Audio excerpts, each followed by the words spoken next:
You want to know why? Yeah. Because 50 can't rap. And so I got to go a level up. You bro, I'm going to just tell you the truth. Like, there's never a moment where you said something and we was like, ooh, bars. 50 Cent fires back at the game after a bombshell interview revelation. Could this be the most shocking twist in their ongoing feud? Stay tuned because you won't believe the details we've uncovered.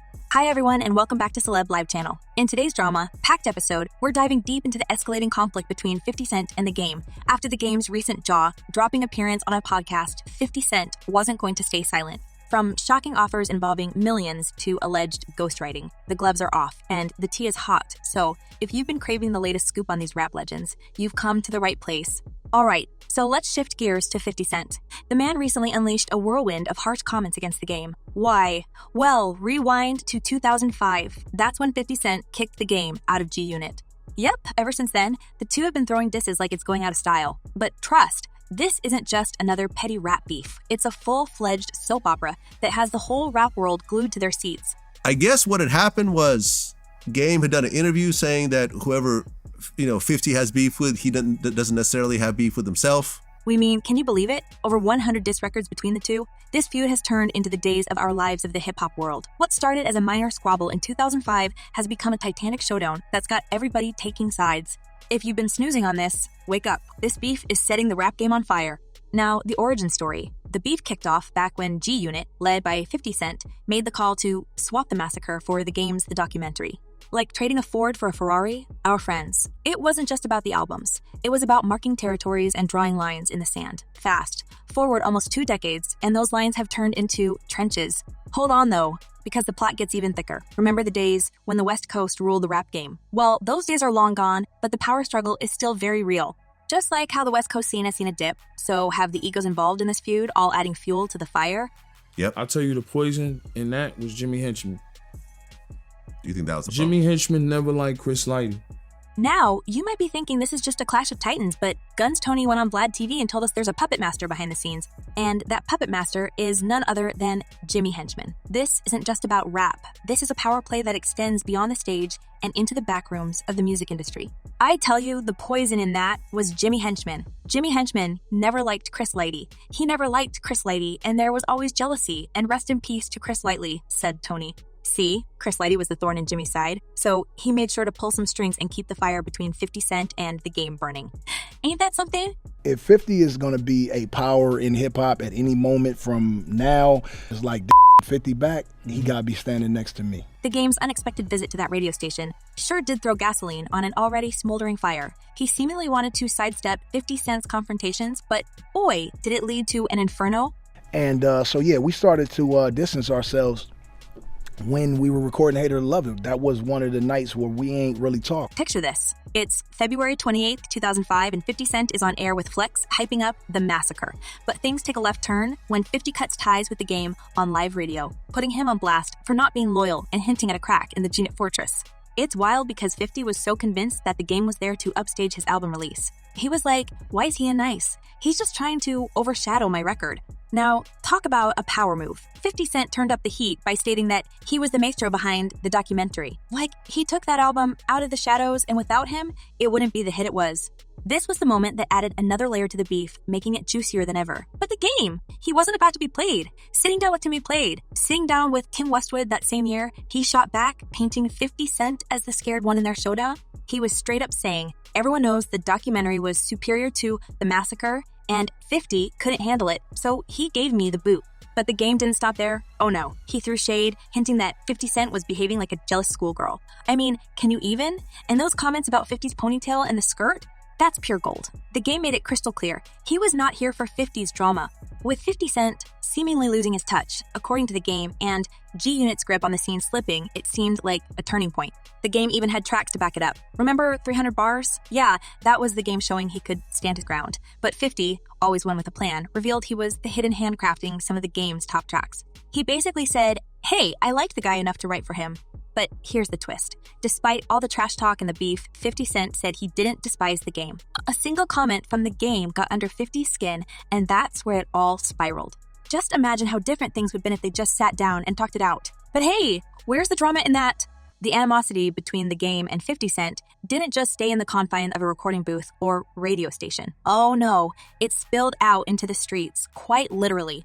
When the game caught wind of 50 Cent's remarks, he made a beeline to that very radio station, exuding the confidence only a rapper with his crew could. 50, Lloyd Banks, Tony Yayo, they chickened out. He claimed, "I brought the entire Black Wall Street squad with me." But the face-off led to an unfortunate injury on the G-Unit side. And when 50 Cent was probed about this, he played coy. All that happened on the air, right? "I wasn't there for what happened outside, got me?" He even danced around the issue of the gunshots saying, "They said shots were fired, right? I only know what all hip-hop." Calm reported. But the game, he wasn't holding back. We was busting real bullets. One of my homies got hit. He's still alive, and in jail. But yeah, man, like we was shooting, they was shooting. Shit was crazy. Also, he shared his version of the incident, asserting that the ruckus was due to 50 Cent's security feeling cornered. They felt the pressure, drew their guns. My crew moved forward, they fired at the ground, and that's when my guy got hit. Yet, in a twist of events, the game later had a heart-to-heart with Larry King, where he confessed that his own recklessness was the real catalyst. There was this dispute, and then the shootout in Nicey outside that radio station. Who started it? Well, he hesitated. My younger, hot-headed self might initiate it. And I don't even know who fired first shot. I just know we were shooting at each other. Zooming out a bit, 50 Cent got a tad philosophical about the whole rap industry landscape. Some of these artists, man, they're so eager to outdo each other they can't gel in a group, he mused. Makes one wonder if he was alluding to his strained ties with the game, hinting at the reasons why the two couldn't stick together. It's not because I'm unselfish. I'm an unselfish MC. I feel like I would do it for the sake of cats who want to hear it, who want to see it. Now, with G-Unit in his rearview mirror, the game was carving out his path, spearheading his very own group. His tone when discussing this, pure elation. There were those tussles back then. But now, I'm calling my shots. How do I feel about that? Man, it's like I've been reborn. It seemed like amidst all the feuding, the game found a silver lining, signaling a fresh, invigorated chapter in his artistic journey. I really G-Unit clothing, the record company, the whole I put G-Unit. In a dramatic twist to the long-standing beef, the game made a jaw-dropping revelation on the All the Smokes podcast hosted by Matt Barnes and Steven Jackson. He spilled the beans about being approached with a whooping $1 million offer from 50 Cent and music mogul Jimmy Iovine. The catch: to quit using the phrase G-Unit in his tracks. Why, you ask? The repeated use of that term was allegedly slashing the sales of 50 Cent's G-Unit clothing line. Ever the rebel, the game clapped back by trademarking G-Unit. He reminisced, a lot of people don't know this, but 50 and Jimmy Iovine gave me $1 million to stop saying G-Unit. They wrote me a check, they bought it. I had to trademark the, and you remember when I was going around with the rat and doing all that hurt G-Unit? Now, while we're dissecting the feud, 50 Cent dropped a bombshell. He threw shade by suggesting he penned down some tracks for the game, insinuating the game's lyricism wasn't up to snuff. 50 Cent, never one to mince his words, stated, "If you were in a studio with Dr. Dre with his hit production for a year straight, why would you need 3 songs from me to start your album?" But was there any weight to his claim? An eagle-eyed fan might have provided the missing piece to this puzzle. The fan said, "I believe that he wrote the songs. If you pay close attention to those songs, you can hear the game think 50, and not the other way around. The song style is different, and he mentions Ghostwriter on Had It or Love It. As if there wasn't enough fire already, the game reignited the feud flames during a performance at the Legend's only concert in Houston. Going full throttle, he didn't hesitate to label 50 Cent with a less than flattering term. Witnesses reported the game belting out to the crowd, expressing his feelings towards 50 in no uncertain terms, a sentiment that's been buzzing across fan circles. In an interesting plot twist, G-Unit's Tony Yayo chimed in with some sage advice. He proposed a peace treaty of sorts, suggesting the game extend an olive branch by apologizing to 50, Eminem, and others. Yayo's viewpoint: perhaps if these rap titans could bury the hatchet and focus on their craft, a G-Unit reunion could be on the horizon. As Yayo put it, literally, if human beings put their ego and emotion aside, we would all be wealthier, safer, and healthier as a result. So there you have it. What seems like just another rap feud is actually a web of complex rivalries and vendettas, all mixed together in a hip-hop cocktail that's got us all buzzed.